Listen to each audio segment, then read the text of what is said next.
Bonjour à Twitou. Shalom Uvracha Lionel. Aujourd'hui, une émission très spéciale sur le conflit israélo-palestinien qui a été énormément demandée par la communauté juive. Parce que les gens savent que vous êtes très actifs. Pas que juive. Pas que juive. Beaucoup de non-juifs aussi m'ont écrit et demandent des éclaircissements à plusieurs questions qui demandent des réponses, Voilà, donc c'est pour ça qu'on a noté beaucoup de questions auxquelles vous répondrez. Bezrat si Dieu veut. Hashem. On sait que vous êtes très actifs et très impliqués pour les juifs en Israël, pour nos soldats. Vous allez de base en base quasiment plusieurs fois par semaine. Vous aidez aussi les nécessiteux en Israël, énormément. Mais aussi, vous aidez les juifs de la diaspora et vous donnez des solutions. D'ailleurs, vous avez rendez-vous bientôt avec le ministre De l'intégration, de l'intégration, Bezrat Hashem, pour les si juifs Dieu de France, entre autres. entre autres. Avec des solutions, on en parlera, je pense, D'accord. au Et fur et à vous êtes mesure. aussi dans la politique. Vous êtes. Quand on veut changer les choses, il faut tenir les rênes de là où on veut aller, parce que si on reste passif, on ne pourra pas passer à l'actif. Donc il y a le côté prière et étude qui est nécessaire, qui est l'essence, mais il nous faut aussi la voiture pour nous y emmener. Et donc c'est le côté aussi politique que je mène tant bien que mal, avec la participation d'autres personnes, mais surtout en tout cas ici à la mairie d'Ashdod, pour lequel j'occupe des postes qui sont un peu clés d'une certaine façon et qui j'espère après les prochaines élections qui devaient déjà avoir lieu mais qui n'ont pas eu lieu dû à ce conflit qui a démarré le 7 octobre, eh bien on verra ça autant, Bezrat Hashem, des élections, mais en tout cas, ce qui est sûr et certain, c'est qu'on ne lâchera pas jusqu'à obtenir la reconnaissance de l'Aliyah francophone en Israël, qui est très importante et qui mérite d'être observée. Juste si on arrive tous à se réunir, si Dieu veut, et montrer que nous sommes aussi une force électorale en temps et en heure. Bezrat Hashem. Donc, on va passer à la première question, avec votre permission, Rav. Racontez-nous l'histoire de la terre d'Israël. Alors l'histoire de la terre d'Israël commence d'abord dans des mondes ésotériques, puisque selon le Zohar Kadosh, quand Adam et Ève ont été créés, ils ont été créés à Jérusalem. Et puis de là, donc Jérusalem serait une partie du Gan Eden central. Et puis par la suite, à travers l'étude de la Torah, on découvrira plus tard que Shem, donc fils de Noé, deviendra le Kohen Gadol, d'une certaine façon le grand prêtre de Jérusalem. Et puis Jérusalem, on le retrouvera par contre à un moment précis avec la montagne de Moria, où euh, Abraham se voit demander d'apporter son fils en sacrifice sur la montagne de Moria, où là vraiment on voit Jérusalem de façon explicite, qui aura d'ailleurs de nom Yerushalem et Yerushalayim par la suite, qui sera acheté à l'époque du roi David pour Mea Kessita, c'est-à-dire une somme assez conséquente et importante des chrétiens de cette époque, pas des chrétiens, pardon, qui sera donc acheté de cette époque et conquis aussi par le roi David, pour lequel, après donc 40 ans de règne en Israël, 37 ans et 7 ans, fera de la capitale d'Israël Jérusalem. Le Beth Amikdash sera construit par son fils, le roi Salomon. Ensuite, malheureusement, mauvaise conduite, 70 ans en Babylonie. Nous remonterons avec Ezra et Néhémia pour reconstruire le deuxième temple avec les moyens que nous avait donné Ordos, qui était roi donc de cette époque non juif. Et puis les enfants d'Israël vont vivre 420 années en Israël, avec lequel, par la suite, Titus interviendra pour détruire le temple et expulser une fois de plus les Juifs en dehors de la terre d'Eret Israël, pour lequel, par la suite, il va se passer un événement un petit peu, pas bizarre, mais en tout cas très important, c'est que 135 ans plus tard, les Juifs se réunissant avec l'époque des Tanaïm, eh bien en 135, après l'ère vulgaire, va démarrer un combat historique entre Rome et Israël, qui s'appelle d'ailleurs toujours Israël, puisque dans la Torah on le connaît en tant que la terre de Canaan, des Cananéens, où il y avait 7 peuplades qui vivaient ici, la conquête de Josué, qui viendra donc expulser, laisser libre partir ou expulser par la guerre sur la demande de Dieu cette terre promise qui nous a été promise dans plusieurs sections de la Torah. Je vous donne la terre d'Eret Israël, et ce don-là se fait par l'acquisition et par, malheureusement ou heureusement, le conflit. Ça veut dire qu'on est obligé de rentrer en guerre selon la Torah, comme on le voit dans le livre de Josué, hein, tout le monde pourra le lire.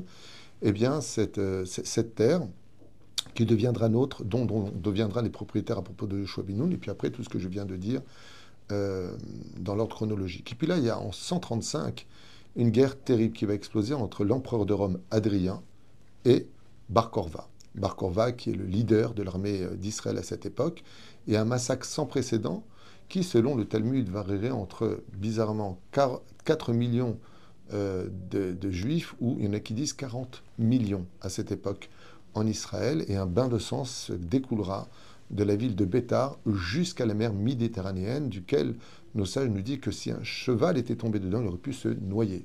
Donc on avait à peu près plus de 2,50 m, on peut imaginer, de sang.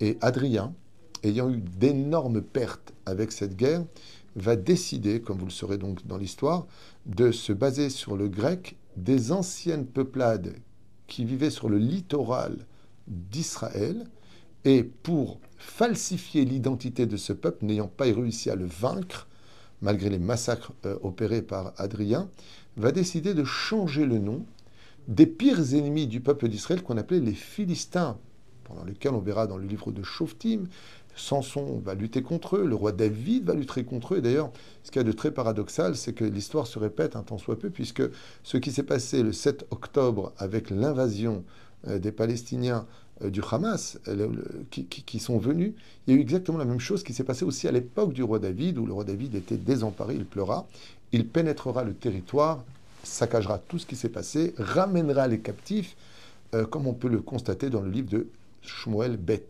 Donc vous pourrez vérifier là-bas dans la Bible, exactement la même histoire, et où le peuple d'Israël ressort la main haute et vainqueur, et une grande fête s'opère en Israël par rapport à ce massacre qui avait été commis à son époque. Et donc, qu'est-ce que va faire le peuple, Adrien, empereur de Rome? Il va changer le nom, qui s'appelle leur Péléchet à la base, du grec, qui vient du mot philistin, plishtim, qui veut dire d'ailleurs les réfugiés, plishtim en hébreu. Et ce nom-là va être propagé à travers les historiens, parce qu'ils avaient des scribes, comme quoi qu'il fallait absolument changer le nom d'Israël pour effacer l'identité de ce peuple qui avait été emmené en diaspora, afin que cette terre reprenne un nom d'un des 7 peuples de l'époque de Josué qui s'appelait les Philistins. En fin de compte, si on appelle aujourd'hui ce pays la Palestine, c'est tout simplement l'idée d'un homme barbare, conquérant, empereur de Rome, qui a décidé, ayant pris une grande tannée par les Juifs à l'époque du conflit de Bar Korva, où il a eu d'énormes pertes, plus de 300 000 soldats ont péri pendant cette guerre, en tout cas comme le rappellent les historiens, qu'il a changé l'identité. En fin de compte, quand tu changes le nom d'un pays, ben, tu changes aussi l'histoire du peuple de ce pays. Ce conflit aujourd'hui, c'est-à-dire que ce qu'a fait Adrien, est un espèce de cancer historique, je dis bien sur le domaine historique, qui aujourd'hui a mené à une confusion de ce que l'histoire de notre peuple vit. Pour la simple et bonne raison, c'est que vous pouvez vérifier, comme je te l'ai rappelé avant de commencer cette émission, tout ce que je dis n'a rien de personnel. On parle ici d'histoire. Oui, eh bien vous pouvez vérifier sur les dictionnaires, vous pouvez vérifier l'histoire telle qu'elle est figure, mais quand on parle du drapeau dit palestinien, c'est un drapeau qui est blanc et bleu avec une Magen David sur lequel il était marqué Palestine. Donc selon l'histoire, eh bien, si on doit parler du peuple palestinien, on parle des Juifs. Parce que le drapeau, je le rappellerai une fois pour toutes, et je voudrais d'ailleurs, si vous me permettez, vous donner plus de détails, le drapeau jordanien, d'accord, est officiellement adopté le 16 avril 1928. C'est-à-dire que ce drapeau-là, il existait à peine. Alors, avant de commencer cela, je voudrais faire un tout petit récapitulatif, si je peux me permettre. C'est que, après cette absence d'une majorité du peuple d'Israël qui ne sont plus en Israël, il y a toujours eu des familles dans toutes les villes d'Israël, comme on pourra le constater au fur et à mesure de l'histoire. D'accord, que ce soit le Rizal qui vivait à 500 ans à Sfat, Rabbi Yosef Karo, le Chida, le Rachem Akadosh, il y a eu toujours des Juifs qui ont vécu sur cette terre. Et on va le prouver d'ailleurs au niveau historique. D'accord. Ce qu'il ne faut pas oublier, c'est qu'après cela, il y a eu des conquêtes. D'accord. Il y a eu des conquêtes qui se sont remplacées les unes après les autres, comme les Ottomanimes. Et avant eux, il y avait aussi d'autres peuples qui sont passés en fin de compte, parce qu'Israël servait de territoire pour passer de pays, de Mésopotamie en pays de l'Orient jusqu'à l'Extrême-Orient. Et Après ça, il y a eu la conquête en 1060 avec Godefroy de Bouillon, les croisades qui vont reprendre le pouvoir. Saladin reprend le pouvoir par la suite. Il fait une guerre qui reprend le pouvoir. Et puis, après, les Ottomanimes, donc les Turcs. C'est-à-dire que si à la limite, il y a un peuple qui peut dire, écoutez, nous, on a vécu ici, ce serait éventuellement les Ottomanimes. Au niveau historique, je parle. Mais bien entendu, étant donné qu'ils ont leur pays et qu'ils ne se sont jamais reconnus par rapport à la terre d'Israël, qu'ils reconnaissent comme n'étant pas leur terre, eh bien, je vous lis la suite, qui est très importante à écouter. Ce que je vous dis, vous pouvez le vérifier sur le domaine historique, sur Internet, où vous voulez. Je rappellerai que le drapeau donc jordanien est officiellement adopté le 16 avril 1928. Ce même drapeau ayant servi de bannière pour les Arabes en 1917, la fameuse déclaration de Balfour, et trouvera son adoption en 1964 et 1974, tandis que le drapeau de la Palestine est connu en 1920 comme étant le drapeau bleu et blanc, et au centre une Magen David. Si donc je me réfère un petit peu de façon historique à un peuple palestinien pour lequel on n'arrête pas de dire « vous avez volé une terre », c'est bien beau de crier et d'aboyer des choses, c'est bien, c'est bien, mais sur quoi tu te bases? Donne-moi s'il te plaît, donc si on veut dire maintenant qu'il y aurait eu un peuple palestinien, quel était l'hymne de ce peuple? Il n'y en a jamais eu, sauf celle qui est venue par la suite. Deuxièmement, quelle était la monnaie de ce peuple? On n'a pas de souvenir qu'il y ait une monnaie de ce peuple. Quel était le drapeau de ce peuple? Pas de souvenir. Donc, qui était le leader de ce peuple, ou plus exactement, qui était le président de ce peuple, ou le roi de ce peuple, ou le fakir, ou le sultan? Il n'y a jamais eu. Ce qui fait que quand on parle de peuple palestinien, on est dans une invention totale, que l'histoire d'ailleurs nous rapportera, si vous me permettez de continuer. D'accord? Pour Premier ministre, je rappelle premier président, d'accord, du peuple dit palestinien. Je parle du premier président, ok, né le 24 août 1929 au Caire. Donc d'abord, le premier président du peuple palestinien est né au Caire. Il n'est pas d'ici, bon, c'est pas vraiment dramatique. Recherché pour actes terroristes sur le domaine international. On parle d'un terroriste qui est recherché et qui a fait des attentats. Ayant vécu en Tunisie, prend sa fonction à la tête du Fatah, j'ai nommé Mohamed Abdel Raouf Arafat, connu plutôt sous le nom de Yasser Arafat, pour devenir le premier leader et président, d'accord, en commençant son mandat en 1996. Comment est-ce qu'on peut parler d'un peuple conquis avant le retour des Juifs sur la terre à l'époque de la première alia et de la deuxième alia, donc on est dans les années 1870-80, 1948, où l'État d'Israël est enfin reconnu comme étant un État, reconnu par l'ONU, reconnu par la Bible. Alors, je veux bien que les gens disent la Bible, on s'en fiche, l'ONU, c'est des clowns. Je veux bien. Mais vous, c'est quoi votre histoire? Conquis et acheté. Sur le domaine historique, on a racheté les terres par Rothschild et le comte de Montefiori, Moshe de Montefiori. Nous avons conquis cette guerre, nous nous sommes battus pour la récupérer, comme l'ont fait beaucoup de pays de façon historique. Ok? Et je pense qu'aucun pays n'a des leçons à nous donner dans ce domaine. D'accord? On ne va pas dire à la France de rendre la Lorraine à l'Allemagne, parce que ça a été conquis. Dans ce cas-là, il faudrait remettre tous les pays à leur place. On est reconnu de façon légitime. Et puis, la Bible nous ordonne de vivre en Israël. Ça veut dire que si la Bible, moi, me disait que mon pays, c'est le désert de l'Australie, je serais là-bas. Alors c'est bien beau quand on entend des gens qui ne cessent, je dis bien le mot d'aboyer, parce que c'est des aboiements qu'on ne comprend pas. Quand vous dites qu'on a volé la terre à un peuple, mais de quel peuple parlez-vous, s'il vous plaît? Qu'il y ait une réalité à ce peuple aujourd'hui, oui, mais est-ce la vérité? Non. J'ai fait d'ailleurs une conférence sur ce sujet entre la différence de la réalité et la vérité. On peut créer des réalités, mais est-ce la vérité? C'est là qu'est toute la question, d'ailleurs, sur laquelle est basé notre conflit. Sur ce, quand je continue un tant soit peu, c'est à partir du 19e siècle que de nombreuses tribus, écoutez bien ça, c'est très important, vous pourrez le vérifier, je vous le demande d'ailleurs, je ne parle pas d'opinion personnelle, je ne viens pas avec mes sentiments et mon ressenti ou ma colère, comme savent très bien le faire beaucoup de gens haineux. Je parle simplement avec des arguments, si vous avez autre chose, montrez-moi que j'ai tort. À partir du 19e siècle, de nombreuses tribus bédouines migrent progressivement vers Israël, de Syrie, de l'Irak, de l'Égypte, de Liban, de la Libye y compris. C'est en 1920. La Société nationale rapportait qu'il y avait à peine en Israël, en 1920, 700 000 personnes qui y vivaient, juives et arabes confondus. Je ne vois pas de peuple ici. Je vois simplement, par contre, pour ceux qui veulent approfondir l'histoire, les Anglais ont permis une immigration par la suite de 100 000 Arabes venus des pays voisins d'Israël dès 1922 pour créer le peuple palestinien, leur promettant du travail, installation, terre selon leurs besoins, mais de l'autre côté freinèrent la montée des Juifs en Israël. Ce que je vous dis, vous pouvez le vérifier, c'est historique. Pour l'instant, sur le domaine des siècles, je ne vois aucun peuple. On ne voit pas de monnaie, on ne voit pas de drapeau, on ne voit pas de leader, on ne voit rien, il n'y a pas de hymne, il n'y a rien. Et puis j'ai une question fatale à poser au Fatah, sans faire de jeu de mots. C'était quoi la capitale de votre pays? La capitale, c'est quoi? On n'a jamais vu une capitale.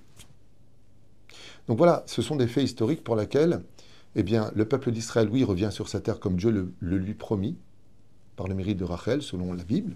Nous reviendrons de Babylonie en Israël, nous sommes revenus de la Perse en Israël, Baruch Hashem, et aujourd'hui, nous revenons après 2000 ans, pour lequel nous n'avons jamais oublié notre terre, et je rappellerai à tous ceux qui veulent bien l'entendre, que depuis 2000 ans, chaque fois que nous prions, nous nous tournons vers Jérusalem, tandis que l'islam, elle, se tourne vers la Mecque, et ça indique beaucoup de choses.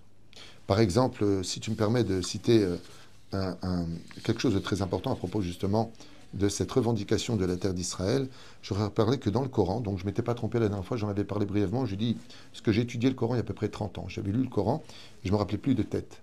Je crois qu'il y a 74 sourates là-bas, et dans le Coran, la sourate 5, verset 21, il est marqué là-bas, « Ô mon peuple, entrez dans la terre sainte qu'Allah vous a prescrit. » De qu'est-ce qu'il parle dans ce verset-là? Vous pourrez demander donc à une personne qui s'y connaît un petit peu et qui sait de quoi il parle. On parle du peuple d'Israël qui reconnaît explicitement que la terre appartient aux Juifs. C'est un imam qui le cite, ça, on pourra mettre la vidéo. دينيا وسياسيا. كيف؟ دينيا الآية رقم 21 من سورة المائدة تثبت أن بني إسرائيل لهم الحق في الأرض المقدسة. قال الله تعالى: وإذ قال موسى لقومه يا قوم ادخلوا الأرض المقدسة التي كتب الله لكم. إذن الله كتبها لهم ولم يكونوا كيانا غاصبا لها. Oui, d'ailleurs, exactement, il y a un imam qui le cite et beaucoup d'Arabes historiens, des gens qui savent écouter, qui savent dialoguer, qui savent argumenter au lieu de constamment insulter, maudire, provoquer, agresser. Quand on parle à des gens qui se comportent comme des humains, qui disent, tiens, bah, il y a un conflit, il serait intéressant d'en discuter. Bien, pourquoi pas. Voilà. Alors du coup, comment est né historiquement le peuple palestinien d'aujourd'hui? Eh bien, il est né justement d'une création des Anglais qui avait commencé un tout petit peu avant, pour lequel, je le rappelle, les Arabes ne se revendiquaient pas de la terre d'Israël. Parce que les Arabes et les Juifs ont toujours très bien vécu ensemble dans l'absolu.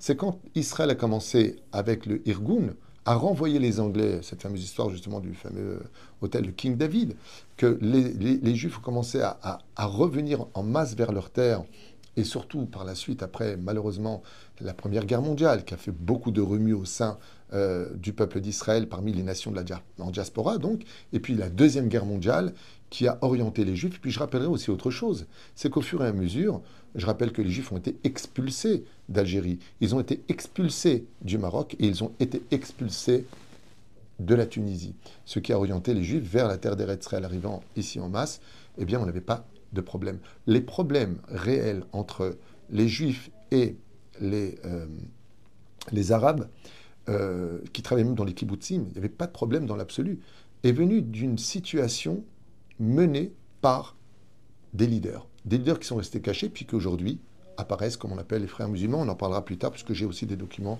à fournir dans ce domaine. D'accord. Pourquoi le peuple d'Israël, qui a vécu des siècles avec les pays arabes, n'arrive pas à faire la paix alors que nous sommes un peuple pacifiste?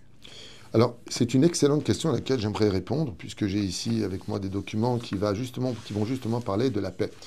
Parce qu'Israël est un peuple pacifiste, et je rappellerai que dans le domaine historique, les Juifs, dans tous les pays dans lesquels nous avons vécu pendant 2000 ans, avons servi l'État, payé nos impôts, enrichi les pays.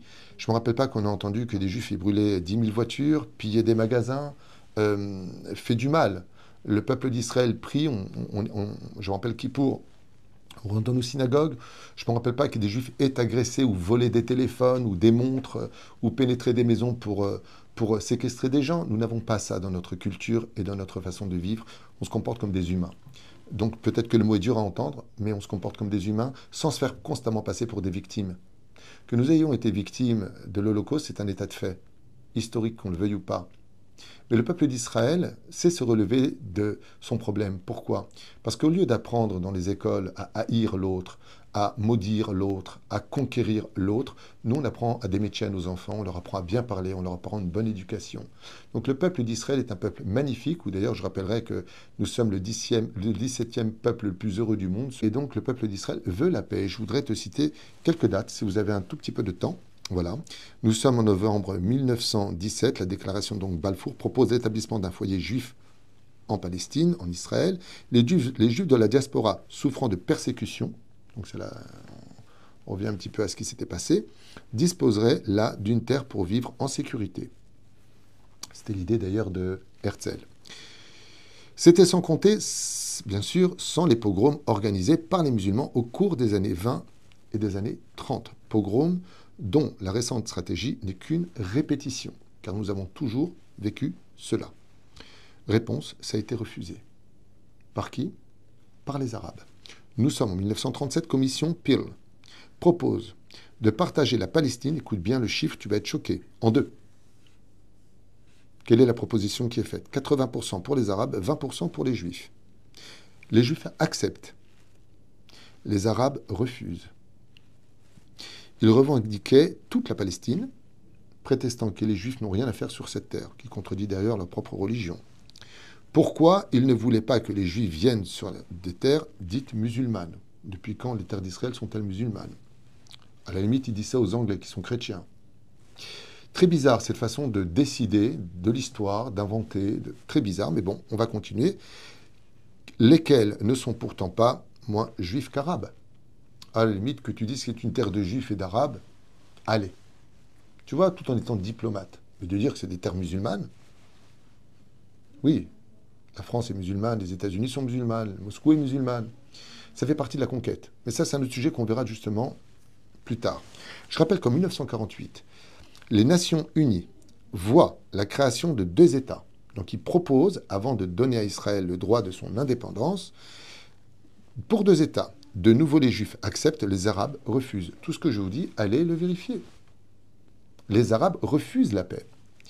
Je continue encore 2 à 3 choses à vous proposer. En 1967, l'Égypte, la Syrie, la Jordanie déclarent la guerre à Israël. C'est la fameuse guerre des 6 jours, qui en sortent vainqueurs.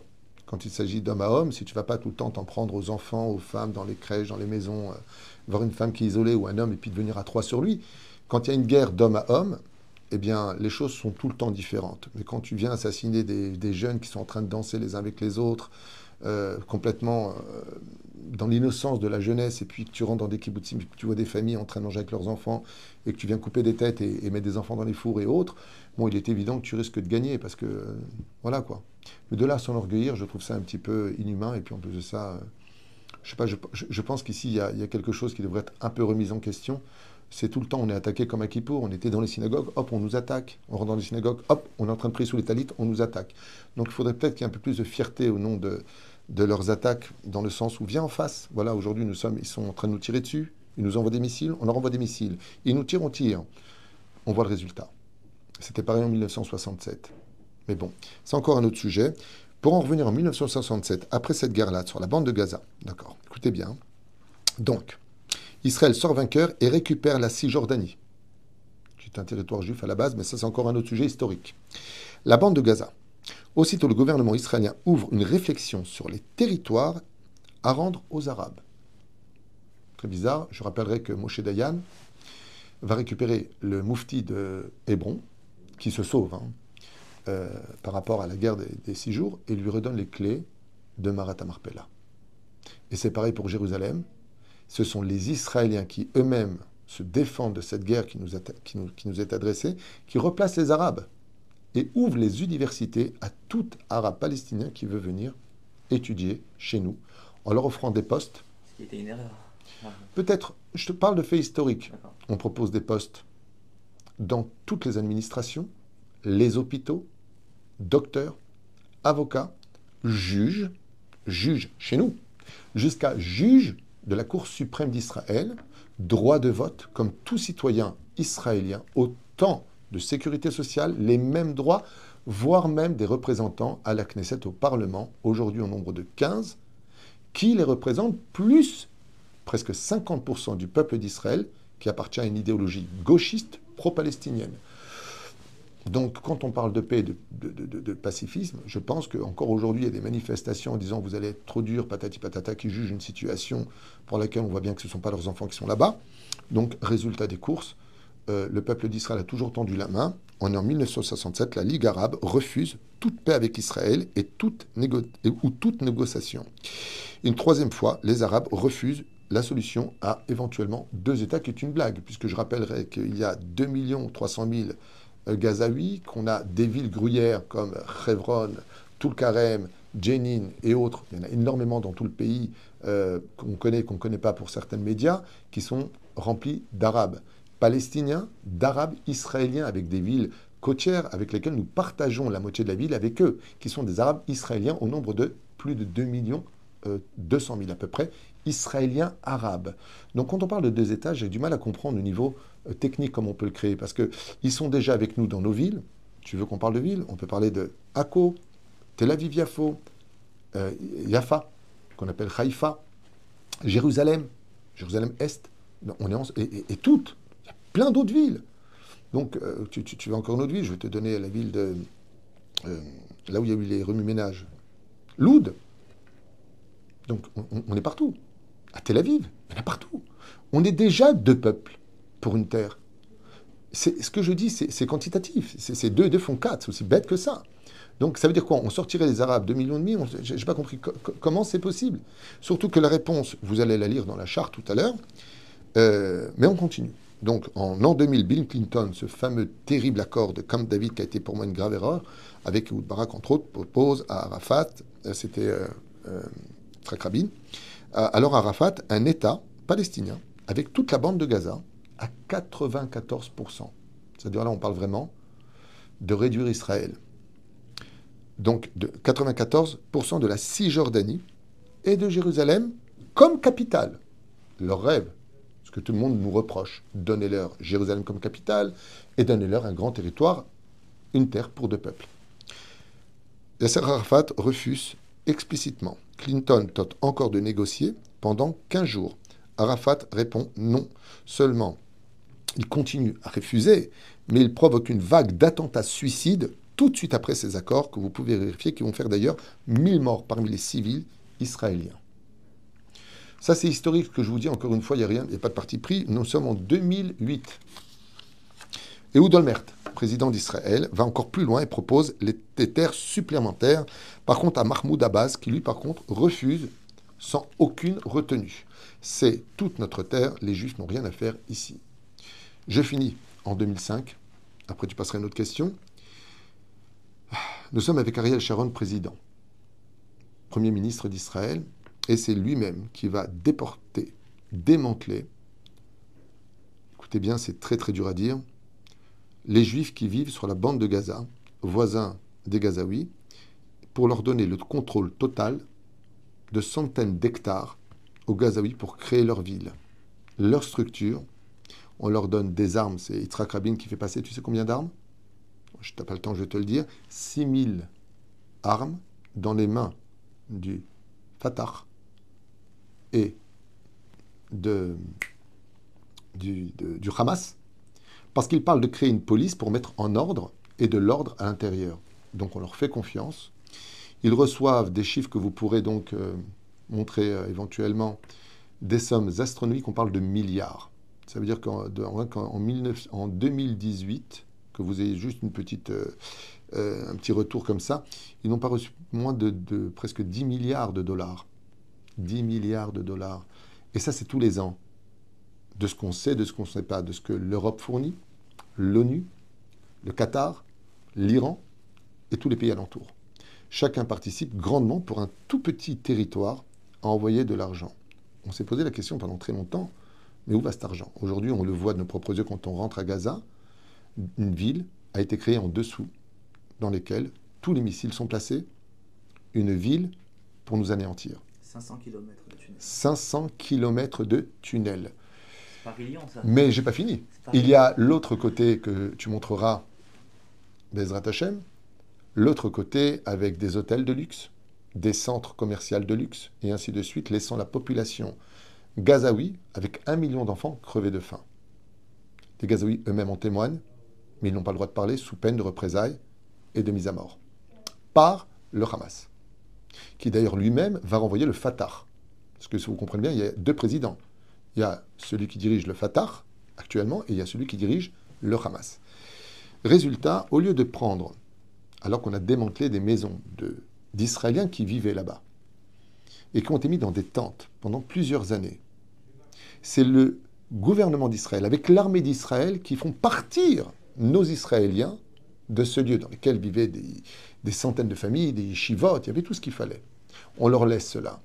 C'était un paradis là-bas. Alors, c'était un paradis, exactement. Qui font immédiatement sanctuaire pour les terroristes qui tirent jusqu'à aujourd'hui des milliers de missiles. Donc, pour répondre à ta question, pourquoi on n'arrive pas à faire la paix? Donne-moi ta main. Tu vois, pour faire la paix, il faut être 2. Jusqu'à aujourd'hui, nous étions les seuls à avoir tendu la main. Une fois de plus, pour ceux qui veulent écouter, au lieu d'insulter, de maudire et de dire sale juif, allez vous instruire un petit peu, vérifiez ce que je dis. Si vous avez des arguments, je suis prêt à vous écouter. Vous avez parlé de la charte du Hamas Oui. et de la charte palestinienne. Oui, tout à fait. Qu'est-ce qui dicte la loi des Palestiniens? Oula, la charte. Alors, je les ai sortis. C'est très sympathique. J'ai sorti effectivement... tu veux celle du Hamas d'abord? Parce que le Hamas est une entité terroriste qui se reconnaît d'elle-même. Alors c'est quand même curieux de voir dans les médias, mais c'est quand même fou, les manifestations et les témoignages des gens qui disent n'importe quoi, mais vraiment à aboyer, il n'y a pas d'autre mot, ils ne parlent pas, ils aboient. Ils aboient parce qu'ils sont dans leur trip, ils sont dans leur déni absolu. Le Hamas n'est pas un mouvement terroriste, comme s'appelle celui du mouvement Les Insoumis, là, je crois. Mélenchon, qui mélange tout. Et qui ferait mieux d'étudier et d'apprendre un métier que de se nourrir des autres. Même si je pense pas que c'est lié franchement à l'histoire. Non, mais c'est quand même... Ça m'intéresse pas trop, je crois. Non, mais c'est sûr que ce sont, encore une fois, on pêche du poisson avec un hameçon. Nous sommes l'hameçon pour qui pêche ses poissons. On le sait bien, il a besoin d'électorat. Mais je voudrais juste quand même rappeler que le Hamas se reconnaît des frères musulmans et se reconnaît du Daesh. Donc eux-mêmes se reconnaissent et nous on dit non, on ne vous reconnaît pas. Non, c'est quand même quelque chose d'assez curieux de parler avec eux et de voir qu'en fin de compte, la charte du Hamas, c'est la même charte des frères musulmans et du djihad islamique. C'est quand même incroyable. Et d'ailleurs, c'est marqué dans la charte. C'est-à-dire que eux, ils disent « nous sommes » et nous, on dit « non, vous n'êtes pas ». C'est quand même incroyable. Alors, je vous ai noté quelques détails parce que ce serait trop long. Voilà, c'est quand même un sacré dossier pour ceux qui veulent voir la charte du Hamas. J'ai noté quelques petites phrases pour ne pas vous envahir avec des longs discours, mais vous pouvez la sortir vous-même. Alors, ça commence comme ça d'ailleurs. Israël existera et continuera d'exister jusqu'à ce que l'islam l'anéantisse, comme il a anéanti d'autres auparavant. Donc, est-ce qu'il y aurait des négociations quand on voit, on est dans la première charte du Hamas, c'est clair, Israël existera et continuera d'exister jusqu'à ce que l'islam l'anéantisse, comme il a anéanti les autres auparavant. Donc, tu me parlais de paix, qu'est-ce qu'elle dit? Eh bien, elle parle de cela. C'est pour cela d'ailleurs qu'il y a aussi des témoignages d'enfants qui ont été filmés, piégés, pour comprendre qu'est-ce qu'ils apprenaient à l'école.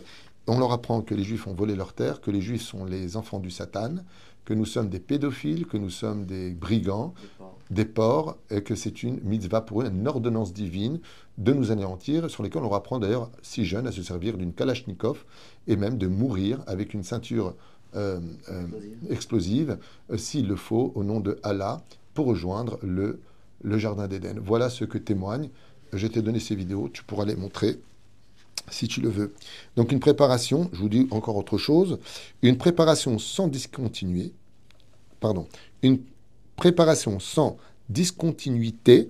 s'est mise en place, de même qu'une volonté de sacrifier sa vie et les biens les plus précieux pour la gloire de Allah, de tuer des Juifs. Alors écoutez bien la suite, c'est quand même très intéressant.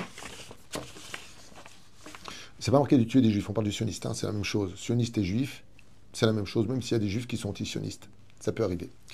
Mais d'ailleurs, je voudrais te dire une chose, dans le cas où les gens ne comprennent pas. Le mot sioniste veut dire tout simplement ceux qui reconnaissent leur terre, le retour à Tzion. Tzion, c'est le nom de Jérusalem, qui s'appelle Tzion. Le mot sioniste veut dire revenir sur sa terre. C'est-à-dire quelqu'un qui fait ça, alias, c'est un sioniste. même si de façon idéologique, il ne le vit pas comme étant ce que les médias en ont fait. Mais sioniste veut dire tout simplement celui qui récupère son identité de juif et qui passe de juif à hébreu. Voilà. Pour ceux qui veulent un petit peu grandir au niveau de la connaissance, comme ça ils le sauront. Je lis toujours la charte, quelques petits détails très importants que les gens doivent savoir. Notre bataille contre les juifs, là c'est marqué par contre les juifs, d'ailleurs ça ne parle que de ça, est très, très glorieuse et sérieuse. Elle exige la mobilisation de tous les efforts sincères. C'est un pas qui doit être inévitablement suivi par d'autres. Ça veut dire que le but, c'est d'engrener les autres dans ce combat, jusqu'à ce que l'ennemi, donc nous les Juifs, soit vaincu par la victoire d'Allah réalisée. Moi, je ne crois pas que Allah ils veulent que des enfants soient massacrés. Je ne pense pas qu'ils veulent qu'on verse le sang.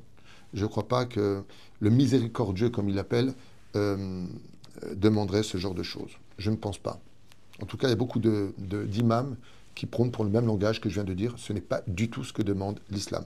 Mais on se sert de Dieu pour se donner bonne conscience ici. Je te lis un article très important, le numéro 3 de la charte du Hamas. La structure de base du mouvement de la résistance islamique est formée par des musulmans qui ont prêté allégeance à Allah et qui adorent en vérité. Donc ils disent qu'ils adorent Dieu en vérité. J'ai créé les djinns et les hommes pour qu'ils m'adorent. Ok, c'est tiré apparemment du Coran. Les musulmans savent, écoutez bien, quel devoir il leur incombe envers eux-mêmes, leur famille et leur pays. Tout cela, celui donc qui craint Allah, il porte le drapeau du djihad, donc on parle de l'armée islamique, contre tous les oppresseurs pour débarrasser la terre et le peuple de leur impureté et de leur bassesse, ainsi que de leur plaie. Mais nous opposons la vérité au mensonge, c'est exactement le contraire qui se passe, et elle fera disparaître. Voilà qui disparaît. Il cite ici après le Coran. Donc on parle ici tout simplement de l'extermination des Juifs sur sa terre, et c'est avec ça qu'on doit négocier et faire attention quand on s'adresse de l'autre côté avec des enfants qui pour certains sont innocents parce qu'on les a formatés à devenir antisémites, anti-juifs. Ils ne comprennent même pas dans leur berceau pourquoi ils doivent tuer du juif, mais c'est ce qui se passe. Donc il ne peut pas y avoir de paix dans ces conditions. Je vous ai noté encore, il y a tellement de choses à dire. Oh, 13e article, les initiatives et les soi-disant solutions de paix et de conférences internationales sont en contradiction avec les principes de la résistance islamique. Bon, je pense que tout est dit avec ça. Si vous comprenez le français, vous avez bien compris qu'il n'y a pas de paix possible. Donc arrêtez de nous bassiner avec un État pour deux peuples. S'il vous plaît, c'est bien fatigant. Et aux croyants, donc les juifs et les chrétiens, tiens donc, ne t'approuveront que quand tu auras embrassé leur religion. Ça veut dire que la politique de vie du Hamas, c'est que tu embrasses sa religion. Mais écoutez bien la suite, c'est encore plus marrant. La direction qui vient donc d'Allah est la seule et véritable. Alors moi, cette phrase-là, je l'ai notée parce que ils disent ici que seule la religion de Allah est la véritable. D'accord ? Moi, j'ai dit sur les réseaux sociaux que seule la Torah est vraie, on m'a effacé mon cours. Non, juste que l'apartheid appartienne un petit peu là où elle devrait appartenir. Donc si tu te rendais, écoutez bien, si tu te rendais à leur désir, après avoir reçu la révélation du Coran, tu ne trouveras en Allah ni protection ni secours. En d'autres termes, tu n'es pas protégé de Dieu si tu n'écoutes pas leurs commandements. Il n'existe pas de solution à la question palestinienne. Tiens donc dans la charte Hamas, il est marqué noir sur blanc, dans le 13e commandement, le 13e article, si vous me permettez, il n'existe pas de solution à la question palestinienne, excepté le djihad. Qu'est-ce que vous voulez qu'on fasse, qu'on leur envoie des fleurs de l'autre côté? J'ai pas compris. J'ai pas compris. C'est marqué, non? Les initiatives, les propositions et les conférences internationales sont une perte de temps et des tentatives vaines. Le peuple palestinien refuse d'accepter que son avenir, ses droits et son destin soient l'objet d'une spéculation, tout comme il est écrit dans l'honorable hadith, donc ici une personne d'eux, et ainsi de suite. Prétestant qu'il est interdit aux hypocrites d'entre eux de vaincre ou de s'opposer à l'islam. Mais écoutez, moi, quand je lis ce genre d'article qui est enseigné dans toutes les écoles coraniques, contre le sionisme ou les juifs, pourquoi vous voulez parler? Je n'ai pas compris. De quoi est-ce qu'on parle? Vous comprenez qu'aujourd'hui, l'ONU, les manifestants, les gens disent même pacifistes vis-à-vis d'Israël disent qu'on est injuste. Mais voyez en face de qui nous nous tenons. Je lis ici des articles que vous pouvez sortir de vos ordinateurs. Tapez la charte, je vous donne les références, 15e article. Il est nécessaire que les savants, les éducateurs, les enseignants, les médias et les journalistes, ainsi que les masses instruites, écoutez bien, hein, spécialement les jeunes et les imams du mouvement, prennent part à l'opération d'éveil. De quoi d'envahir le monde. Écoutez bien, il est important que les programmes scolaires soient changés à la base pour les purifier des traces d'invasion idéologique qui les affectent comme conséquence des infiltrations des orientalistes et des missionnaires dans la région. En d'autres termes, la charte du Hamas ordonne d'enseigner la haine du juif et pire que ça, de l'infidèle. Ce n'est pas que les juifs, il le dit en haut, les chrétiens y compris. Je pense d'ailleurs que l'Europe passera par notre épreuve. C'est évident. Oufren, alors là on est vraiment dans les mensonges médiatiques, l'esprit islamique doit régner dans toute société musulmane. Ok. La société qui doit confronter un ennemi, dans d'autres termes, tu n'as pas le droit de penser différemment. C'est de la dictature, si vous comprenez ce qui est marqué ici. Pour ceux qui ont un peu d'études, c'est de la pure dictature. Ok. La société qui doit confronter un ennemi vicieux agissant comme les nazis, parle de nous, on est des nazis à ce qui paraît. En attendant, j'aimerais bien sur le domaine historique, on nous dit de quoi on parle, ne faisant aucune différence entre les hommes, les femmes, les enfants et les personnes âgées. C'est quand même de l'humour. Tu vois, quand même celui qui l'a créé a de l'humour. Il dit qu'on ne fait pas de distinction entre les uns et les autres. Je rappellerai pour ceux qui ne le savent pas que Israël ne bombarde pas depuis 75 ans un pauvre peuple palestinien, que nous cherchons la paix avec eux de façon journalière, que la majeure partie des ouvriers, soit tu sais combien viennent de Gaza travailler en Israël? Tu connais le chiffre? 1,5 million. Et vous savez combien ils sont payés? Comme des Israéliens. Exactement, même plus que ça encore. Mon fils travaille dans un chantier où il y a des Arabes palestiniens qui viennent travailler là-bas. Ils sont payés entre 800 et 1200 shekels la journée, soit presque 250 € la journée. Et ils sont très contents. Donc je rappellerai que tous les jours sortent 500 000. Sortez. Ouais, voilà. Et à part ça, il n'y a pas de camp de réfugiés à Gaza pour ceux qui veulent un petit peu sortir de la bêtise humaine et rentrer dans... Réfugiés, c'est-à-dire qu'ils viennent d'arriver. Là, on est dans les enfants des enfants. Ce sont des villes abandonnées du Hamas dans la pauvreté pour servir de photos aux médias. Mais ça, c'est encore un autre sujet qui peut être prouvé si tu veux bien leur montrer. Je continue. Donc, une telle société a droit... Donc, écoutez bien. Hein, une telle société a droit à l'esprit islamique, notre ennemi, a recours aux punitions collectives. C'est-à-dire que tout ce qu'ils nous font subir, ils le marquent, et le pire, c'est que tu auras toujours des abrutis pour leur dire qu'ils ont raison. Il a privé le peuple de sa terre. Je demande où est-ce qu'est ce peuple, j'en ai parlé au début, s'il vous plaît, donnez-moi des preuves de votre existence en tant que peuple, et de ses biens. Il a poursuivi dans son exil, il brise des os, enfin ils font de nous, en fin de compte, des trucs de malades. Ainsi donc, Israël, donc comme je vous l'ai dit tout à l'heure, à propos de cet apartheid duquel nous sommes accusés, j'aimerais juste lire, non pas dans la charte, mais ce que j'ai noté moi-même par contre, sur ce que je vis en Israël, aussi bien en tant que rave qu'en tant que à la mairie d'Ashdod, où on a aussi des ouvriers. Je rappellerai qu'ils sont partout. Je rappellerai comme ça pour ceux qui veulent l'entendre, sans aboyer, sans insulter, sans maudire et sans provoquer. Israël a ses citoyens qui dépassent les 2 millions d'Arabes israéliens, dits palestiniens, ne reconnaissant pas le drapeau israélien et la légitimité de la nation juive sur sa terre. Ils ne reconnaissent même pas. Vivent en Israël. Droit de vote. Juges, allocation, université, médecins, cadres, boutiques. Ils sont dans la police. Fonctionnaires, travailleurs, avocats, 15 membres. Je sais que je l'ai dit, mais c'est important de le réécouter. Par les représentants, donc, pour lequel Israël procure de l'électricité, de l'eau, tout le monde en parle, à la bande de Gaza.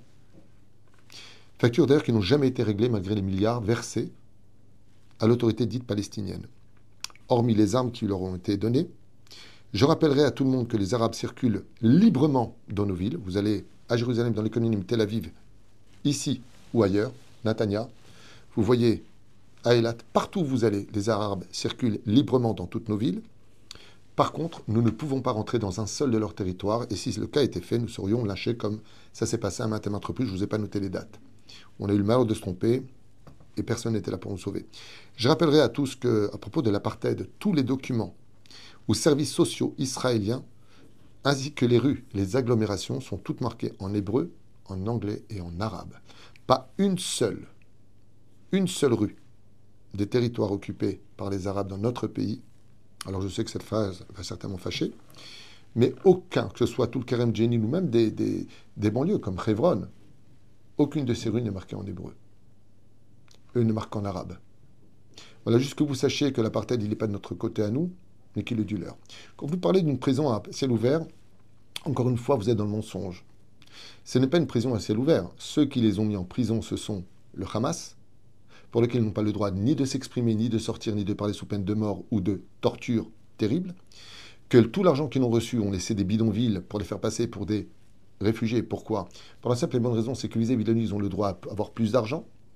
Plus ils se victimisent, plus ils auront de l'argent. Donc en fin de compte, ça sert pour une affaire très juteuse pour le Hamas et le Fatah, pour lesquels je vous invite à regarder d'ailleurs une émission extraordinaire dont le nom m'échappe, qui a été d'ailleurs filmée, hein, c'est ce que je vous dis, vous pouvez le vérifier, qui s'appelle... j'ai oublié, peu importe. C'est-à-dire, en tout cas, il y a beaucoup de vidéos qui circulent avec des preuves flagrantes que, en fin de compte, tout ça est un très très joli coup monté. Voilà. Est-ce que j'ai encore autre chose à vous lire? Je ne vais pas m'éterniser sur la charte du Hamas, mais ouais, c'est extraordinaire. En fin de compte, là, de partout, le mouvement de la résistance islamique ne permet pas la calomnie ni les diffamations à l'encontre d'individus ou de groupes. C'est-à-dire, si tu dis quoi que ce soit de mal sur eux, eh bien, c'est la mort qui t'attendra au virage. C'est vachement bien comme négociation. Puis voilà, je vous invite à aller voir. Les infidèles ne manqueraient pas de vous corrompre. Faites attention en d'autres termes. Ils désirent votre perte. Leur haine perce leurs paroles. En fin de compte, c'est ce qu'on appelle des pervers narcissiques. Ce sont des gens qui reflètent tous leurs défauts et leur façon d'être sur les gens qui veulent la paix, qui leur donnent de l'argent. Parce qu'Israël donne beaucoup d'argent, il faut le savoir. On a structuré énormément de choses chez eux. Et tout ce qu'on leur a donné a servi à nous détruire. C'est un état de fait historique que seuls des gens haineux qui refusent la vérité accepteraient de l'entendre. Mais la charte palestinienne, elle est peut-être plus... Alors la charte palestinienne, modérée, tu as raison, alors je l'ai, elle est là, voilà, pour ceux qui veulent voir. J'ai noté quelques petits passages, je vous invite à la sortir de vos ordinateurs. Alors, et puis bon, je rappelle qu'à la fin, ça finit avec tous les juifs à la mer. Hein. Par contre, ça c'est le Hezbollah, qui sont leurs grands frères et qui leur permettent justement de faire passer les armes et autres.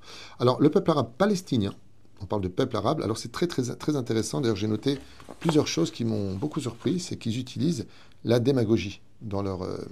j'ai comme 30 ans de psychologie, je sais de quoi je parle quand je lis des articles. Le peuple arabe palestinien détient le droit légal sur sa patrie. Je ne savais pas qu'ils avaient une patrie, mais bon, on va l'accepter, et déterminera son destin après avoir réussi à libérer son pays en accord avec ses vœux, et non pas par des accords internationaux. Donc, tous ces rendez-vous de Camp David et ainsi de suite ne sont d'autre que des blagues pour la charte de l'OLP. De son propre gré et selon seule sa volonté à lui. Okay. Les Juifs qui résident habituellement en Palestine, pour eux, jusqu'au début de l'invasion sioniste, seront considérés comme des Palestiniens. Donc, aucune reconnaissance de notre État. Je ne vois pas pourquoi on reconnaîtrait leur État. Donnant. Non. Mais c'est même pas ça que ça veut dire, c'est beaucoup plus grave. Je laisse aux gens le temps de cogiter un petit peu, j'espère qu'ils y arriveront. Sans orgueil et sans vexer quiconque. Mais franchement...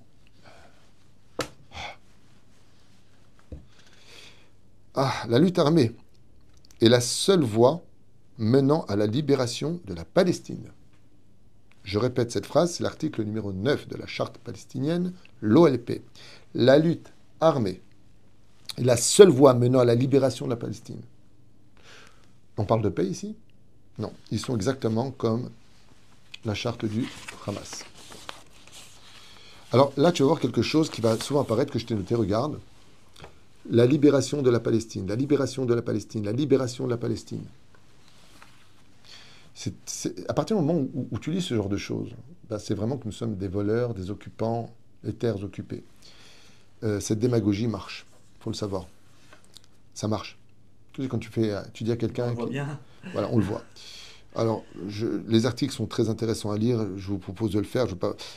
Juste encore un que j'avais noté ici, la déclaration Balfour, le mandat sur la Palestine et tout ce qui en découle sont nuls et non avenus. Donc c'est clair, ils refusent tout traité de paix, toute négociation.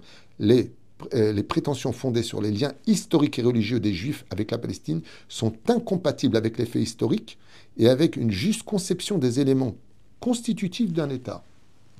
Qui es-tu pour dire ça? Alors, en fin de compte, ils décident de tout, ils inventent tout, ils se créent des lois, ils imposent la haine et la dictature, et seule la guerre sera la réponse à toute question. Voilà de quoi parle. Je vous invite à faire le reste. Je ne vais pas vous prendre trop de temps. Encore un, si tu veux, un petit dernier. C'est un petit kiff. Allez, un petit dernier. Les combattants, l'article numéro 30 de la charte donc palestinienne, l'OLP, donc qu'on appelle le Fatah, armée de défense des Palestiniens, les combattants et tous ceux qui portent les armes dans la guerre de libération, écoutez bien, de libération, forment le noyau de l'armée populaire qui constituera la force de protection garantissant le succès du peuple arabe palestinien. En d'autres termes, hommes, femmes, enfants, vieillards, toute personne qui peut porter une arme sans permis d'armes, sans vérifier qui il est, pour tuer du juif, fait partie avec succès du peuple arabe palestinien. Tandis que nous, alors qu'on est déjà dans une situation très compliquée, jusqu'à maintenant, je n'ai pas réussi à avoir de permis de port d'armes, de vérification, si tu n'as pas rempli au moins un casier de 27 questions vérifiant si tu as le droit de porter une arme pour te défendre, eh bien tu n'auras pas d'arme. Ici, en tout cas dans la charte palestinienne, c'est un commandement pour toute personne sans aucune vérification de son état mental ou psychologique, s'il a une arme pour défendre et tuer du juif. Voilà de quoi parle la charte, je vous invite à les sortir. Vous aurez exactement les mêmes phrases que celles que j'ai sorties. Donc, question suivante. Question suivante. Désolé. Si Hachem nous a donné cette terre, Oui. pourquoi tellement de souffrances, de guerres, de morts et tout ce qu'on sait? Alors, il y a deux raisons à cela. La première raison, c'est qu'Israël se mérite. La Gemara nous dit dans Maseret Brachot de Daf Amud Aleph que la terre d'Israël est un cadeau que Dieu nous a offert. C'est un héritage. C'est la terre de nos ancêtres. Effectivement, quand on creuse cette terre, on n'y trouve que des vestiges et des fossiles représentant notre histoire et jamais une histoire d'un peuple palestinien. Je vous invite aussi à vérifier mes dires. Ce qui est très intéressant, c'est que la terre d'Israël, par contre, nous a été mis en garde dans la Torah. Cette terre vous appartient si vous respectez les commandements de Dieu. Alors, je vous donnerai la paix en Israël. La raison principale pour laquelle malheureusement le sang coule sur cette terre vient de l'aspect de notre origine, de la Torah qui nous promet cette terre, la terre promise que tout le monde connaît, vient d'où? Vient de la Bible. Cette même Bible nous met en garde sur deux points. La première, ne rentrez pas dans la débauche. Ça veut dire qu'Akadosh Baruch Hu Dieu déteste la débauche, puisqu'il marque dans la Torah, je crois que c'est à la fin de la paracha de Kedoshim, dans les livres de Lévitique, il dit « J'ai retiré les peuplades de cette terre pour vous la donner, car elles étaient débauchées. Donc ne soyez pas débauchés. » Ok.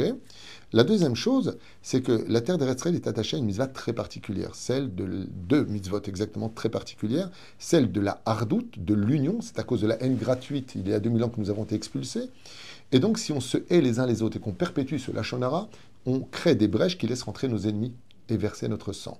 Car celui qui fait du lachon hara est considéré comme si qu'il avait tué quelqu'un. Comme ça dit le Talmud. C'est la première. Et la deuxième mitzvah, c'est le Shabbat. Zavat halavut vache, cette terre où s'écoule le lait, dont les sofitivot zavat, c'est taf, halav, bet, dvash, shin, c'est le lait du mot Shabbat. Si on enfreint un Shabbat sur cette terre-là, eh bien tout comme on enfreint un Shabbat, on enfreint le droit d'y vivre. Cette terre ne supporte pas qu'on enfreint le Shabbat, et vous regarderez que depuis plus de 15 ans aujourd'hui, au sein de la Knesset, le combat qui intéressait le plus les dirigeants de ce pays, c'était d'annihiler le Shabbat. Ils ont même fait Shabbos, des bus gratuits. Rien n'est gratuit dans ce pays. Mais alors, pour enfreindre le Shabbat, il y aura même des bus gratuits. Donc, entre la débauche et le manque de respect des Asher, c'est-à-dire de la Shemitah, de la Torah et des mitzvot, la Torah elle-même nous répond à cela. Je ferai entrer vos ennemis, ce que vous sèmerez, ils le récolteront. Je vous invite à regarder la 10e paracha du livre de Lévitique qui s'appelle Berukotai, où là-bas vous avez un mode d'emploi extraordinaire sur comment vivre en Israël. Ce qui fait que quelque part, ce sont nos péchés, que vous le vouliez ou pas, que vous acceptiez ou pas cette idée-là. En tout cas, ce qui est sûr et certain, c'est qu'aujourd'hui, tout le pays veut mettre les tefilines, tout le monde fait attention à Shabbat, il y a de plus en plus de gens qui font tchouva, et on voit que Israël maintenant s'unit, et qu'on avance. Enfin, on avance. Alors c'est vrai que ça aurait pu se passer peut-être plus sympathiquement que ce qu'on est en train de vivre, mais un pays en guerre, c'est un pays en guerre. On peut pas dire à un missile, alors là, lui tu le tues, lui tu le tues pas. Alors bien sûr, il y a des dégâts collatéraux à un certain degré, mais ce que fait Israël aujourd'hui, c'est chirurgical, et je suis fier vraiment de mon peuple. Parce que on a beau nous critiquer, manifester contre nous, pour l'instant on nous tue personne, on se défend d'une agression terrible qui nous est arrivée. On a répondu effectivement à des missiles qui ont été envoyés à Gaza que dans les lieux, en montrant à l'ONU et aux États-Unis, et à tous ceux qui voulaient écouter, avant même d'agir, pour prendre leur permission d'agir. Vous connaissez-vous un pays qui demande la permission à chaque fois comme un enfant d'agir? Non, nous le faisons. Parce que nous avons été pendant... Alors, c'est toujours pareil au niveau des médias, c'est insupportable.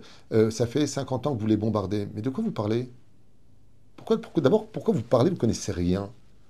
Moi, ça fait 39 ans que je vis ici. J'ai fait mon service dans l'armée d'Israël, ici justement à Gaza. Moi, j'ai une question à vous poser, mais de quoi vous parlez? Est-ce que vous avez parlé une seule fois que pendant combien de temps? Est-ce que tu connais le nombre d'années où la ville de Sderot a été bombardée par Gaza sans que nous ayons réagi? 8 ans. 8000 missiles ont été jetés sur le sud d'Israël. Israël réagit. Nous avons des bus qui ont explosé. Israël réagit. Mais Israël ne rentre pas quelque part. Et quand on rentre dans un endroit ou un village arabe, c'est pour récupérer la tête d'un terroriste. Ben, excusez-nous de nous protéger. Qu'est-ce qu'on nous reproche de nous protéger? Et je rappellerai que tu connais la loi en Israël. Quand tu tiens un terroriste, qu'est-ce que fait l'État d'Israël? Indemnité à la famille. Oui, tu te rappelles ou pas? Avant de détruire la maison du terroriste, ça va jusqu'à Bagat, ce sont des juges arabes qui refusent. Et la gauche qui manifeste. Mais qu'est-ce que vous voulez? Vous voulez quoi? Qu'on prenne des coups et qu'on dise merci pour trouver grâce aux yeux de l'Union européenne? Vous voulez quoi? Qu'on meure pour que vous nous disiez on vous aimait bien? Réponse non. Am Israël Chai Vekayam. Et il serait temps que Israël et le peuple d'Israël cessent d'hésiter sur son identité et sur sa terre. Pour rebondir sur ce que vous avez dit, ça c'est une question qui n'est pas écrite. Vous dites que Hachem ne veut pas la débauche sur sa terre, il ne veut pas qu'on enfreine les lois. Donc, si on regarde selon la Torah, on n'a pas le droit d'être ici tant qu'on n'est pas religieux. Et donc, en fin de compte, ils ont raison, la terre ne nous appartient pas tant qu'on n'est pas religieux. Alors, on pourrait le comprendre comme ça, mais pas du tout. Pourquoi? Parce qu'on a vu aussi de l'autre côté que d'être religieux sans la terre, Dieu n'en veut pas. Avec les fameux explorateurs qui sont dans la Torah, avec Moshe Rabbeinu, dans les nuages, nuées de gloire, le Dordéa, la génération de... Et on voit qu'Akadosh Baruch Hu, effectivement, il veut pas de cela. Mais ce qu'il faut comprendre, c'est qu'il y a deux façons de regarder Israël. Il y a le côté, qu'est-ce qu'on a fait en 75 ans ici? J'ai jamais vu, dans toute la Bible, autant de Torah en Israël, de yeshivot, de synagogues. Les synagogues sont pleines à craquer. Les yeshivot, pour inscrire un enfant, il faut attendre. Baruch Hashem, il n'y a pas une ville où il n'y a pas. Partout, il y a des yeshivot. Partout, il y a de la Torah. On a réussi. Et il y a l'autre côté. Quand on met un poids sur une balance, il faut regarder les deux côtés. Si tu as envie de voir ce qui manque, fais-le. Mais si tu veux voir ce qu'il y a, ça valait le coup. Regarde combien de grands sont sortis d'ici. Le Rav Mordechai Eliyahu, le Rav Ovadia Yosef, le Rav Kadouri, le Rav Shteman, le Rav Kanevski, tous les grands d'Israël sortaient d'Israël, Baba Saleh, tous sortent d'ici. Bon, ils viennent du Maroc, mais tous les grands d'Israël, les plus grands poskim viennent de notre terre. On a réussi. N'oubliez pas un détail, quand il y a des roses, il y a aussi des ronces. Et donc oui, on peut voir ce côté-là, mais on peut voir aussi l'autre côté. On a un super aéroport, on a des structures. En 75 ans, on a des pays qui vivent et qui existent depuis 2000 ans. On est les premiers pratiquement, pas les premiers, on fait partie des premiers dans le monde de l'informatique, high-tech, des inventions extraordinaires. On a des génies dans notre peuple. Et on reçoit tout le monde. Israël est un pays exemplaire. On est même venu demander des conseils sur le domaine économique à Israël aujourd'hui, sur le domaine militaire à Israël. On partage des communications, des informations. Israël est un pays complètement démocratique. Et puis n'oubliez pas encore un détail. Comment vous voulez qu'on ait un pays religieux quand on crée ce pays après la Shoah, des gens qui ont été blessés, qui ont été heurtés à des chocs émotionnels violents? N'oubliez pas tout cela. Quand on a un enfant, on ne lui demande pas de parler et de marcher et de se conduire en mangeant sans se salir. Il était évident que Israël, après un retour d'une absence aussi prolongée et discutée après tellement de pogroms, eh bien, ne puisse pas marcher directement dans les voies d'Hachem. Et ce qui est sûr et certain, c'est que cet État n'a pas été créé par l'homme, il a été créé par Dieu. L'État d'Israël, c'est le retour d'Israël avec un temps d'adaptation, et aujourd'hui on voit les résultats. Malheureusement, des fois on nous rappelle un petit peu à l'ordre, comme le berger qui a ses moutons qui partent dans tous les sens, et quand il les appelle, il siffle, il ne veut pas venir, il envoie les chiens. Et les chiens qui aboient font peur aux troupeaux. L'image est peut-être un petit peu dégradante, je m'en excuse, mais c'est juste une image pour qu'on comprenne. Et les ennemis, en d'autres termes, qui aboient contre nous, nous rappellent qu'on est juif et qu'il faut retourner vers la terre d'Israël. Parce que vu comme les choses se passent aujourd'hui aussi dans le monde, les juifs de Los Angeles vivent très très bien, les juifs de Paris, bon, s'accordent, les juifs de la diaspora vont bien. Aujourd'hui, leur sécurité est mise en question et il y a de plus en plus d'appels. Qu'est-ce qu'on fait pour l'avenir? Est-ce que vous pensez qu'on doit venir? Donc ouais, aujourd'hui, il faut tout le temps. Israël a toujours ce petit défaut d'attendre la sonnette d'alarme pour se poser les bonnes questions au lieu de venir dans la joie. Et surtout, je rebondis un petit peu sur ce que vous avez dit, si ça n'avait pas été la volonté de Dieu qu'on soit là, on n'aurait pas gagné la guerre d'indépendance, la guerre des 6 jours, la guerre de... Mais c'est évident, c'est évident. c'est évident, c'est évident. On Vous voit savez, très bien la main de Dieu miraculeuse. moi, ceux qui me font rire, ce sont tous ces dits religieux qui disent que ça c'est Dieu, ça c'est le Satan, ça c'est le Satan, ça c'est Dieu. Je ne savais pas qu'ils avaient Internet avec Dieu pour avoir aussi des réponses, à savoir qu'est-ce que Dieu pensait, qu'est-ce que Dieu ne pensait pas. L'État d'Israël est une volonté divine. Notre seule façon à nous de leur dire, comme le dit Rachi à la fin des temps, Rachi, il y a 1000 ans en arrière, nous prévient qu'à la fin des temps, Yombrou, ils vous diront, vous êtes des voleurs qui avez volé la terre d'un autre peuple. Donc Rachi l'avait déjà vu, c'est incroyable. Et vous leur répondrez tout simplement que la terre appartient à Dieu et qu'il la donne à celui à qui il aura trouvé grâce à ses yeux. Et c'est le message que je lance d'ailleurs à tous ceux qui veulent nous écouter. Cette terre n'est pas la nôtre parce qu'on l'a voulu. Les Juifs sont très bien aux États-Unis, sont très bien à droite à gauche. D'ailleurs, comme il est dit dans la charte, les Juifs sont des Américains. Bon, je ne sais même pas de quoi ils parlent, un alphabète. Mais dans l'absolu, je voudrais juste te rappeler que le retour était prévu et il devra se faire, comme le dit le prophète, petit à petit. Petit à petit, je vous ramènerai les Léat, Bezrat Hashem. Et c'est ce qu'on vit, Baruch Hashem. D'accord, Rav. Prochaine question. Faut-il faire la distinction entre les Gazaouis et le Hamas, du coup? Oui et non. Alors là, on a un très très gros problème, une fois de plus. C'est qu'on a pu constater par les drones que quand effectivement le Hamas s'en est retourné avec nos 241 otages et que le carnage a eu lieu, dans toutes les villes et villages d'Israël, les Arabes ont brandi leur étendard et crié victoire. Il y a eu très peu de condamnations. Il y en a eu un de... Le monde entier. Le monde entier, oui. Pas qu'en Israël. Mais tu m'as posé la question pour les Gazaouis. Ouais. On a vu les Gazaouis vraiment se réjouir. Et plus que ça encore, les vidéos que j'ai sur mon portable, qu'on n'a pas le droit de diffuser, parce qu'elles sont vraiment horribles. Quand tu crèves les yeux et ainsi de suite, des choses qui sont vraiment horribles. Horribles à voir. Cette femme qui est emmenée en pleine face, comme ça, avec toutes ces femmes de Gaza qui dansent autour d'elle et qui lui mettent le feu. Je t'ai envoyé cette vidéo, lui prend au niveau du ventre, pour qu'elle ne meure pas tout de suite. Et ensuite, il y a un jeune Gazaoui qui doit avoir dans les 15-16 ans qui passe et qui lui verse de l'alcool sur tout le corps et elle prend feu en hurlant.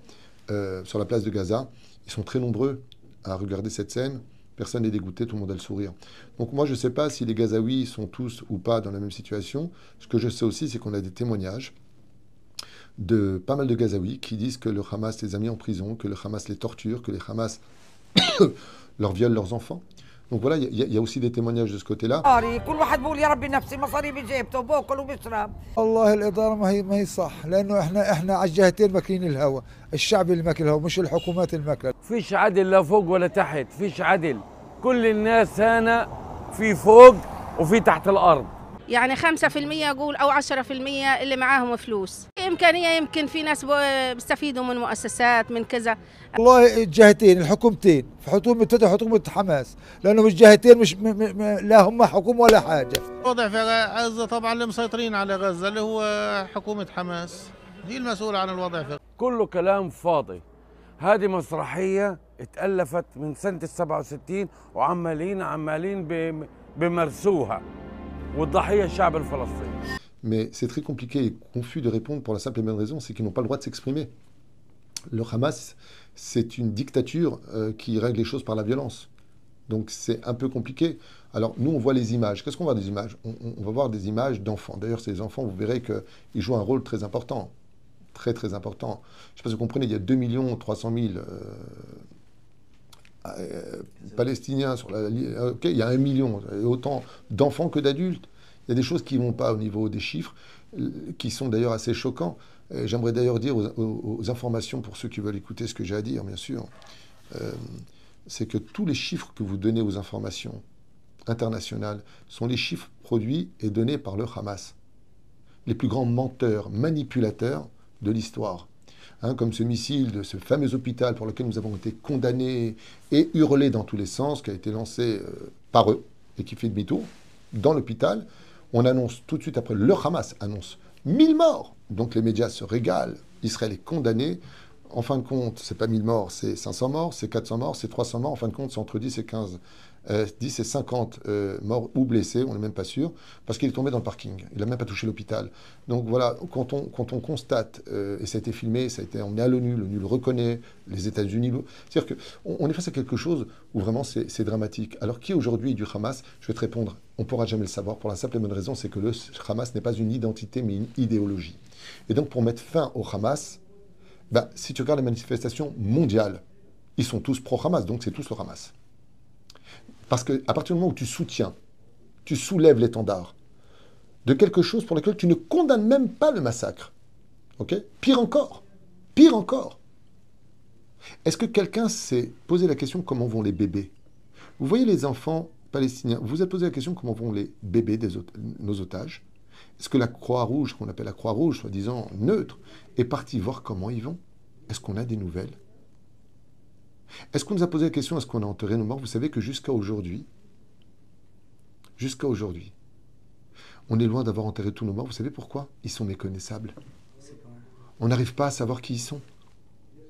Ils ont tellement été torturés, brûlés, tellement massacrés, qu'on a du mal à reconnaître.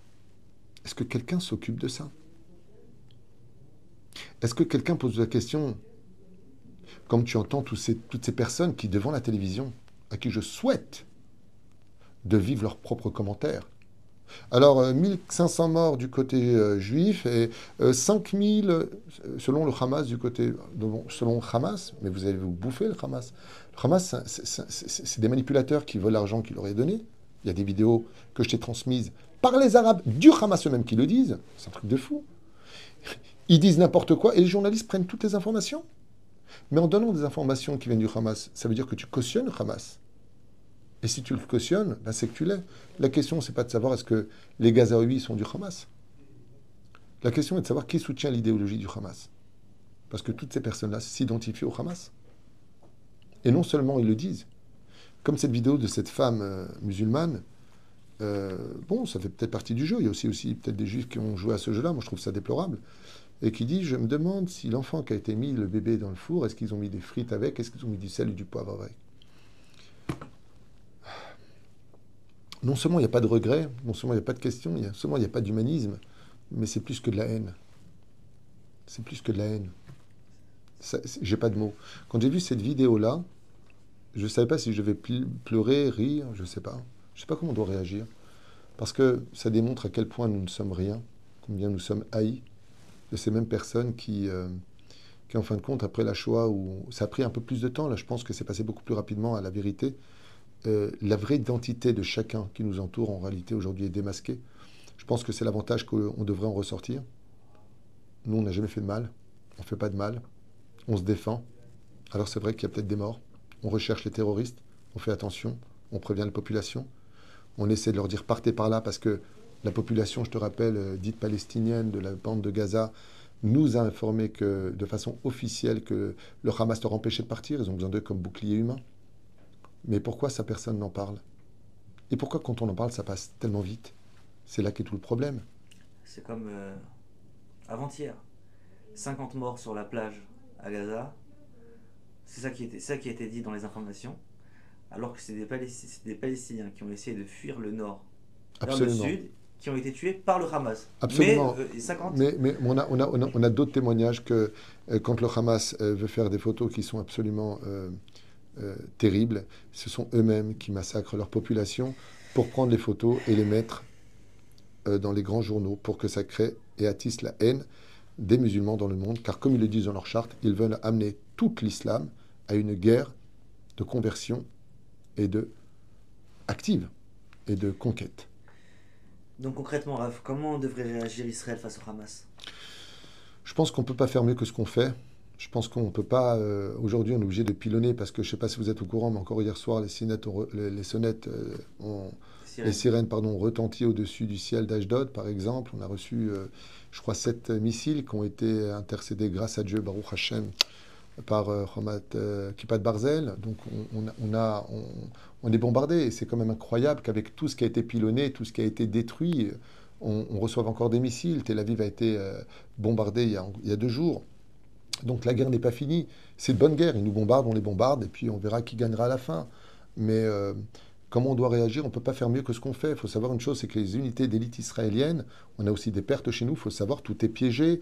On essaie de rentrer dans une espèce de gruyère où dans chaque recoin, il y a des civils qui sont placés, tenus en laisse pour ne pas qu'ils bougent, pour faire justement du média. Et on essaie de tirer entre 2 civils la tête d'un de ces personnages qui souhaitent notre mort la plus totale. Donc, je pense qu'aujourd'hui, on a intérêt à tous s'unir, de mettre tous nos différends de côté et d'encourager Bezrat Hashem nos soldats qui sont simplement, ça pourrait être toi, c'est nos enfants, c'est mes neveux, voilà, ce sont des jeunes de 20 ans. Hein. Quand tu vois la liste des soldats qui sont morts, il n'y en a pas un qui dépasse les 25 ans. Il y en a peut-être 2 ou 3. Donc ce sont des enfants. Je pense qu'on ne peut pas faire mieux. On ne peut pas faire mieux sous cette pluie de critiques et de menaces internationales sur un cessez-le-feu. Mais de quoi ils parlent? Vous savez qu'on a des otages qui sont là-bas, mais de quoi on parle? Vous savez que le moindre cessez-le-feu va leur permettre de réajuster leurs tirs et de fabriquer encore plus de choses. De quoi on parle? C'est-à-dire qu'on est face à quelque chose de arrêter, mais je veux bien arrêter, mais qu'il arrête de me frapper. Est-ce qu'ils veulent arrêter de frapper dans la charte? Qui nous rendent des otages aussi. Et qui nous rendent nos otages. C'est ce qu'on a dit. Aujourd'hui, qu'est-ce qu'on a comme arme? Si on arrête de pilonner, si on arrête de frapper, on ne les récupérera jamais. Si on leur remet l'électricité, ils n'auront pas besoin de nous rendre quoi que ce soit. Il faut tenir quelque chose. Il faut bien qu'on tienne quelque chose pour récupérer nos otages. On parle de notre famille. Ce sont mes petits-enfants là-bas. Ce sont mes enfants. Chaque juif est relié l'un à l'autre. Qu'est-ce qu'ils veulent chez nous? Moi, j'ai un message à donner à la France, le gouvernement français, qui ont versé 10 millions d'euros pour Gaza.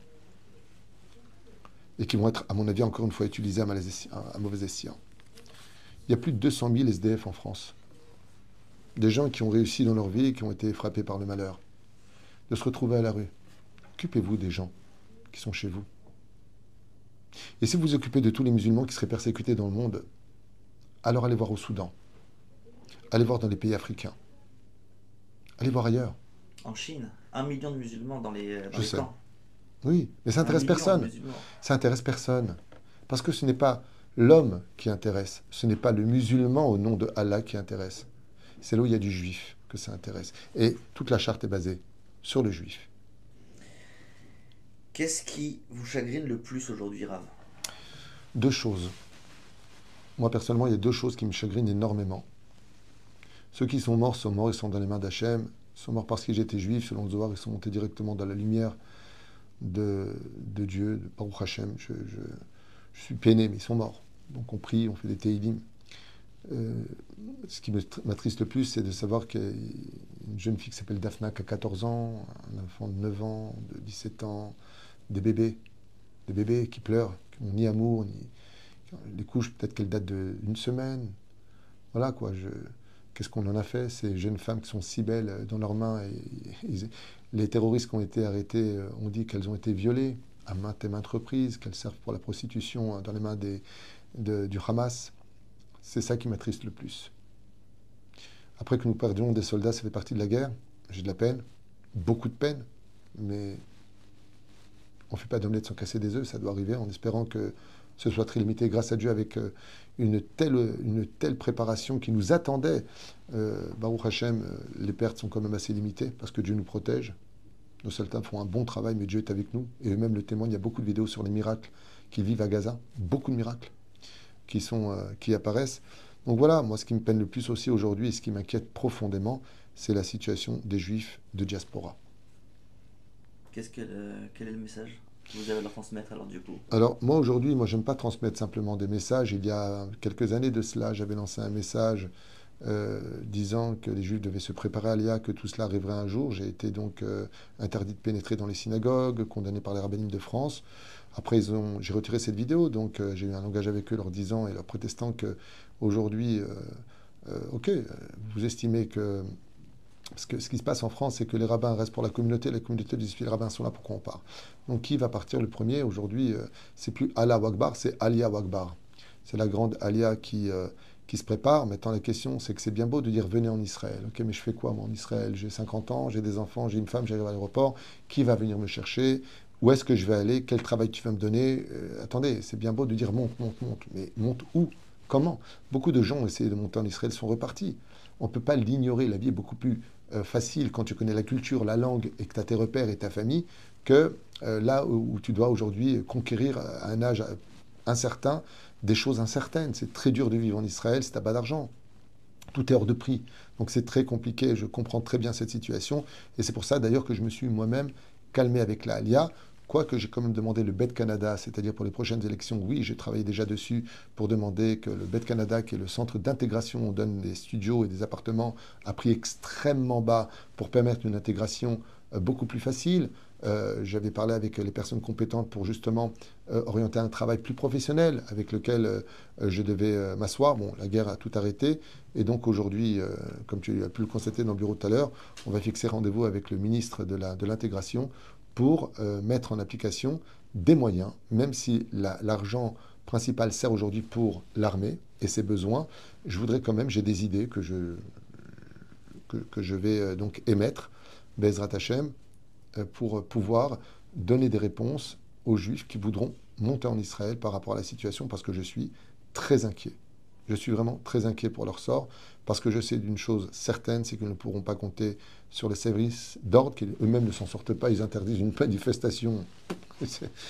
Par la Mondo, ce sera plus rapide. Voilà, donc je veux dire, sur qui on compte? Qui va nous sauver?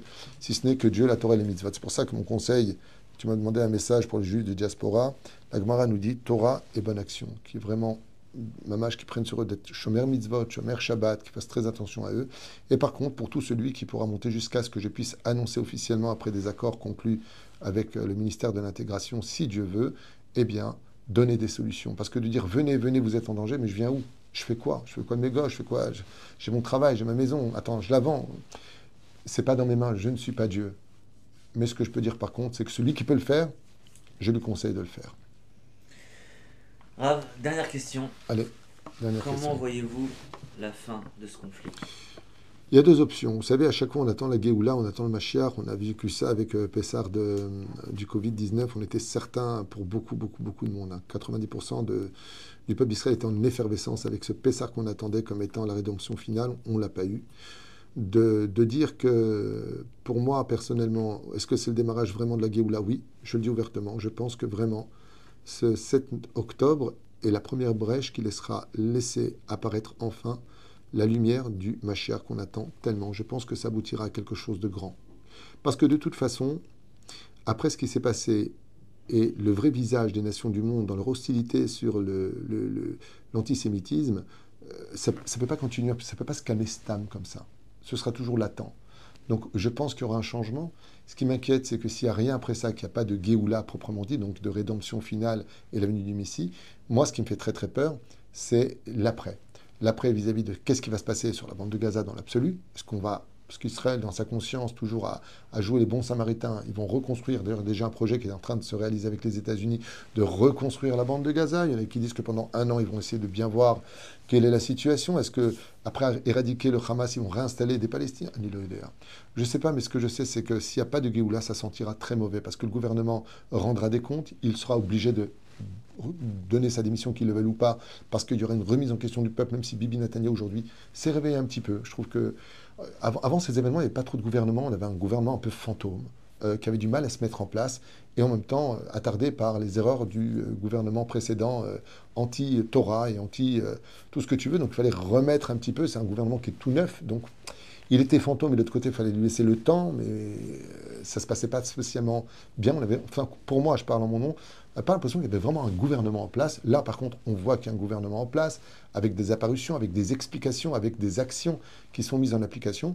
Et après, s'il n'y a pas la Géoula, premier scénario, je vois un gouvernement terrible de gauche qui risquerait de s'y installer, et en même temps, on panserait nos plaies, et on retournerait dans une espèce de métro-boulot-dodo qui me barbe personnellement et particulièrement. Je pense que ça ne devrait pas rester un jour national le 7 octobre, mais le démarrage de quelque chose pour lequel nos larmes de sang qui ont été versées deviennent des larmes de joie pour un meilleur lendemain. C'est ce que je pense. Et deuxième scénario, c'est la Géoula à Pessah, comme apparemment ça semblerait l'être selon beaucoup d'écrits, puisque c'était aussi inscrit dans nos livres. On nous parle, comme l'explique Rabbi Yochanan Leibshitz, qu'effectivement, il y aura un jour de Simchat Torah où il se passera un événement terrible, où les enfants d'Israël le danseront comme des petites brebis et des petites chèvres, ce qui s'est passé, et ce sera le démarrage de la Géoula. Moi, j'ai qui vivra verra, en espérant, Bezrat Hashem, que la sécurité revienne dans le cœur, parce qu'on vit des moments très durs. Et la chose encore qui m'attriste beaucoup plus aujourd'hui, à l'échelle personnelle, c'est ma responsabilité en tant que personne qui est quand même assez influente et assez écoutée de ce qui se passe autour de moi, de beaucoup de familles. J'ai encore une famille hier qui m'a appelé. C'est la femme donc d'un réserviste dont le mari est à l'armée depuis 1 mois, qu'elle n'a pas vu depuis 1 mois, et qui a 2 enfants à la maison et qui n'ont plus rien à manger à la maison parce que le mari ne travaille pas. Il avait sa boutique, donc il tout est fermé de toute façon. Et là, aujourd'hui, il n'y a plus rien. Et comme eux, j'en ai de plus en plus qui appellent. Beaucoup de femmes aussi veuves, beaucoup d'enfants qui ont perdu leurs parents. Il se passe des choses qui sont très dures à l'échelle financière, au sein même du peuple d'Israël. Et de faire face à tout ça toute la journée, mon épouse travaille du matin au soir. On essaie de récolter le maximum d'aide humanitaire pour transmettre notre aide et notre consolation à toutes ces familles-là. Hier, j'étais encore au 30e jour donc, de cette tzadika Naomi qui a été une pérach, une fille extraordinaire comme toutes les filles d'Israël, froidement abattue de 2 balles. Hashem Shema Verachem. Voilà, on est là, il y a beaucoup d'enterrements, il y a beaucoup de choses, il y a beaucoup de sirènes, il y a beaucoup d'enfants qui sont dans une situation mais absolument dramatique au niveau psychologique, qui sont traumatisés. Il y a des enfants qui ne veulent même plus aller à l'école, il n'y a pas d'école, les parents ne travaillent pas parce qu'ils doivent garder les enfants. Ils doivent payer les GAN parce qu'il y a des choses bizarres qui se passent d'un côté, on reprend les GAN, mais il faut aussi comprendre les parents. Les parents gardent les enfants, nourrissent les enfants, mais ils doivent payer les GAN. Bon, pour ça, il y a un halakha qui dit que si toi tu as reçu ton salaire en restant chez toi et que tu n'as pas mis ton enfant au GAN, dans ce cas-là, tu devrais payer le GAN, mais tu aurais le droit de réduire, étant donné qu'il n'y a pas d'activité, le surplus. Mais il y a aussi des guerres dans ce domaine. Donc voilà, ce qui me chagrine le plus, c'est qu'en fin de compte, comme le dit le Zohar Kadosh, à la fin des temps, la colombe ne saura pas où poser ses pieds. Ve'ayona lo matza manoach.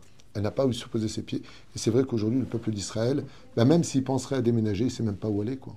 Parce que ça tape du nord au sud, de l'est à l'ouest. Ça tape plus ou moins avec une agression de plus en plus probante et grandissante au sein de l'Europe et des États-Unis. Hier, je rappellerai qu'un manifestant âgé, juste avec son drapeau sur le trottoir, a été froidement abattu par un grand coup de crosse.